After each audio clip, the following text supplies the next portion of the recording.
Oke, ketemu lagi dengan saya Kang Suruwangi. Salam Rahayu, Assalamualaikum warahmatullahi wabarakatuh. Shalom, Namo Buddhaya, Om Swastiastu, Salam Kebajikan. Salam sejahtera untuk kita semua. Kita akan melanjutkan sesi kemarin mengenai susuk. Sebenarnya ini bahasan yang sangat menarik karena banyak sekali disalah kaprahkan pengetahuan ini. Sebenarnya ini budaya yang cukup baik untuk pemahaman tertentu. Budaya ini juga merupakan bagian kasana supranatural Nusantara. Jadi sayang juga kalau diniatkan dengan tujuan yang jelek. Nah, jangan lupa sebelum saya berlanjut, silahkan subscribe Kang Suruwangi Channel dan ketik komen di bawah supaya saya bisa memberikan tayangan yang lain yang mungkin sesuai dengan yang Anda tanyakan nanti. Kita melanjutkan yang kemarin setelah kita mempelajari tentang susuk secara global. Kita mulai masuk ke segmen yang lebih menarik lagi. Susuk dalam aplikasi dalam ranah dunia energi maupun secara umum. Susuk adalah benda yang disusupkan tadi, bisa berupa banyak macam benda yang dimasukkan. Nah, aplikasinya diletakkan di area wajah. Kemudian kalau mungkin untuk cewek ada yang di buah dada, di pinggul, pantat, atau di alat kelamin. Begitu juga cowok itu juga banyak yang menggunakan susuk, ya. Cuman bedanya gini, kalau cowok itu lebih ke fungsi-fungsi yang rada ekstrim, misalkan kekuatan, kejadukan, kekebalan dan sebagainya. Dan beberapa tradisi selain di Nusantara ini, susuk juga di Thailand juga ada, dimasukkan di bawah kulit, tapi bukan seperti di Indonesia, seperti jarum, gabah, kulit samber lilin, kulit sayap samber lilin atau apapun itu. Tapi mereka lebih cenderung menggunakan gulungan logam pipih yang sudah diberi mantra, kemudian dimasukkan ke bawah kulit tubuh. Dan itu biasanya dilakukan dengan sistem dilubangin. Ya, dilubangin kemudian dimasukkan secara fisik. Nah,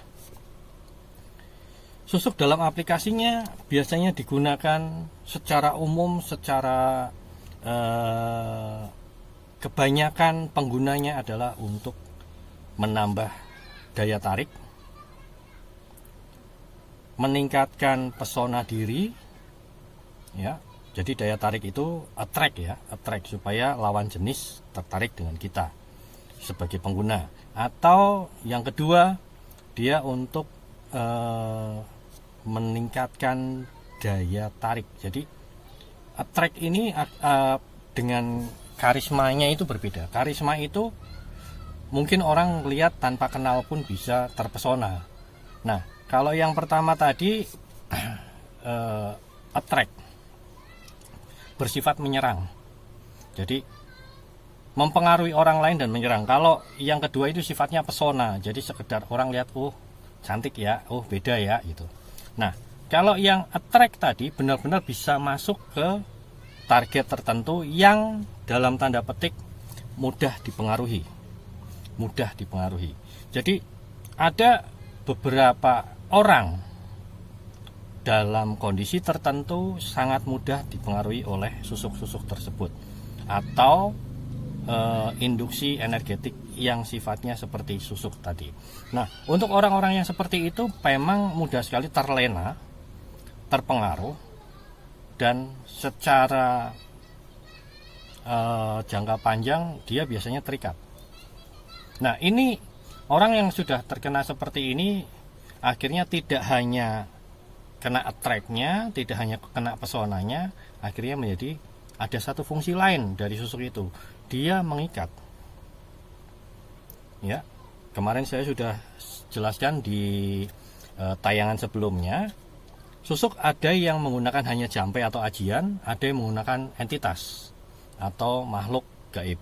Nah, ini biasanya yang agak mengerikan nih, agak mengerikan menurut saya sebagai pengamat supranatural juga. Ini kalau yang terikat secara energi, kemudian entitasnya ikut menguasai targetnya, lah ini biasanya susah lepas. Jadi kalau banyak orang menyamaratakan bahwa susuk bisa seperti itu, enggak juga, karena tergantung susuk yang dipasang. Kedua, bergantung pada apa yang dimasukkan, karena enggak semua susuk itu bisa bertahan cukup lama. Nah, yang ngeri itu kalau susuknya sudah hancur. Oke, sekedar pengetahuan juga, untuk logam seperti emas atau perak itu kalau masuk ke kulit itu cepat aus, karena dia pasti ikut larut dalam darah. Nah, biasanya nggak semua jarum emas atau jarum perak yang dipakai untuk susuk itu larut dalam darah, karena membutuhkan membutuhkan logam lain supaya susuknya bisa masuk ke dalam bawah kulit. Nah, ini yang biasanya banyak menjadi masalah kemudian hari, karena susuknya nggak langsung hancur, ya. Nah, kalau yang hancur udah masuk ke dalam darah, itu biasanya mengendapnya nanti di area lever. Makanya banyak teknik penetralannya nanti bukan di area yang dipasang, tetapi di area levernya atau hatinya. Oke, ini sekedar intermezzo. Nanti kita bahas di tayangan berikutnya bagaimana menetralkan susuk. Kita masih menjelaskan tentang susuk secara fungsi dalam aplikasi penggunaannya. Kemudian ada juga susuk yang digunakan untuk kekuatan. Nah, ini menarik karena banyak orang percaya bahwa susuk itu hanya perantaraan.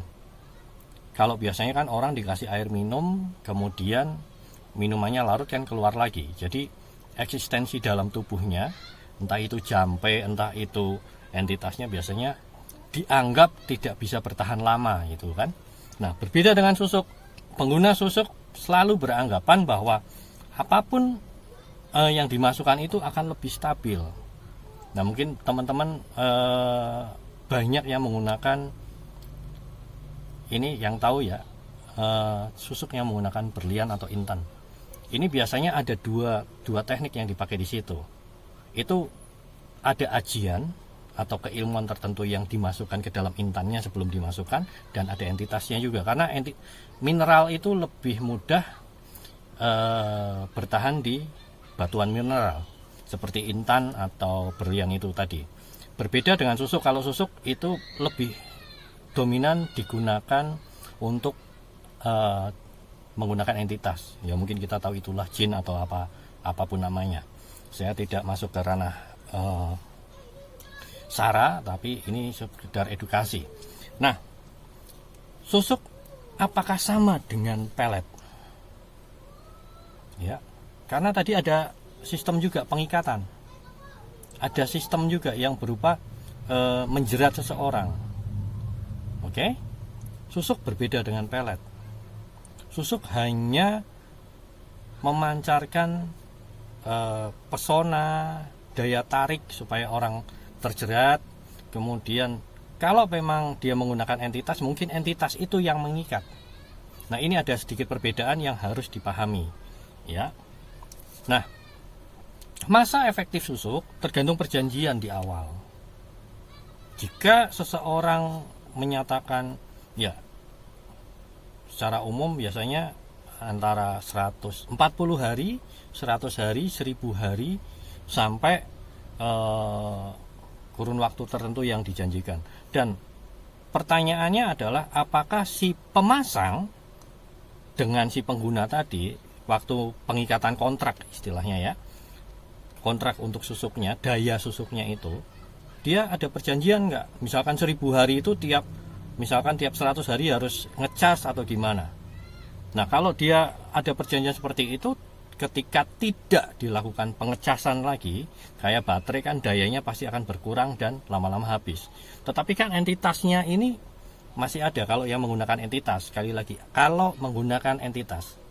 Nah, ini agak sedikit ngeri kalau buat saya. Karena begitu dayanya yang diinjek oleh seorang pemasang habis, entitas ini akan menggunakan daya hidup yang dimiliki penggunanya. Oke ya, ini yang harus dipahami oleh Anda yang berniat memasang susuk. Ya, jadi ini pengetahuan energetik yang seharusnya Anda harus tahu dulu bahwa susuk itu ada plus minusnya. Susuk itu ada nilai positifnya juga. Ya sepertinya susuk AB kan juga untuk membantu mengendalikan kehamilan, itu kan sisi positifnya. Masa efektif susuk itu sendiri bergantung pada kontrak tadi. Apakah kontrak tersebut harus dipenuhi, kemudian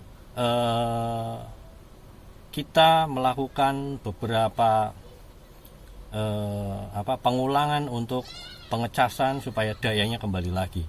Nah, apabila tidak, saran saya sebagai seorang praktisi, pengamat juga, Anda bisa menggunakan mandi kembang dalam tanda petik kalau memang ingin menguatkan lagi secara personal.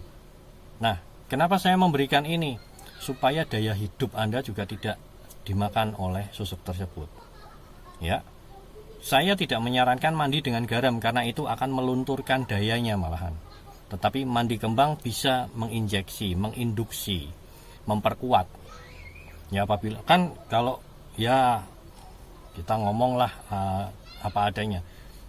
Ngecas kan juga butuh dana. Kemungkinan Anda belum persiapan dana, waktunya sudah mepet, Anda butuh. Jika Anda ada di sini yang pengguna susuk, wah saya harus ngecas tapi belum ini. Ya, siapkan kembang. Saran saya boleh 3 rupa, boleh 7 rupa atau kembang setaman sekalian. Rendam dulu 30 menit. Ya, lakukan di hari lahir. Kemudian gunakan untuk mandi. Tujuannya adalah supaya nanti energi bunganya itu memperbaiki pola energi Anda. Ya, menginduksi lebih baik, lebih kuat, dan memperbaiki juga pancaran aura supaya lebih bagus. Nah, ini bukan satu yang mutlak dilakukan, karena ini hanya saran saya apabila Anda memang belum berniat melepaskan tetapi juga tidak memiliki kesempatan untuk ngecas ulang, keterbatasan dana dan banyak alasan lainnya. Teknik ini bisa digunakan.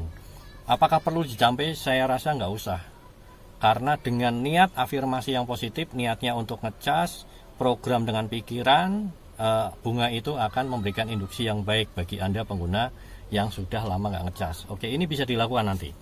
Kemudian efek jangka pendeknya, kalau tidak dilakukan pengecasan tadi, dayanya akan menyusut seperti yang tadi saya bilang di awal. Kemudian jangka panjangnya, apabila Anda pengguna susuk dan lupa ngecas sesuai perjanjian kontrak awal waktu pemasangan, yaitu daya hidup Anda, energi hidup Anda akan dimakan oleh entitas yang masuk, ya, yang masuk ke dalam tubuh Anda bersama dengan susuk yang dimasukkan. Dan ini nanti yang akan menjadi masalah. Masalahnya apa? Nanti kita bahas di tayangan berikutnya mengenai efek dari susuk yang tidak dicas dalam waktu jangka panjang. Sekian bahasan kali ini mengenai susuk. Terus saksikan tayangan-tayangan saya mengenai dunia energi, metafisika, supranatural, mistik, dan klinik. Mungkin nanti juga kalau ada kesempatan saya coba collab dengan beberapa teman yang terlibat langsung dengan dunia supranatural, metafisika, dan praktisi energi. Kita akan bahas banyak sekali materi-materi yang mungkin Anda hanya tahu di media sosial, tetapi plus minusnya tidak tergambarkan di situ. Oke, terima kasih, ikutin terus channel Kang Suruwangi, dan jangan lupa subscribe, bunyikan lonceng supaya Anda terus menyaksikan tayangan-tayangan saya. Salam Rahayu, wassalamualaikum warahmatullahi wabarakatuh, Shalom, Namo Buddhaya, Om Swastiastu, salam kebajikan, salam sejahtera untuk kita semua.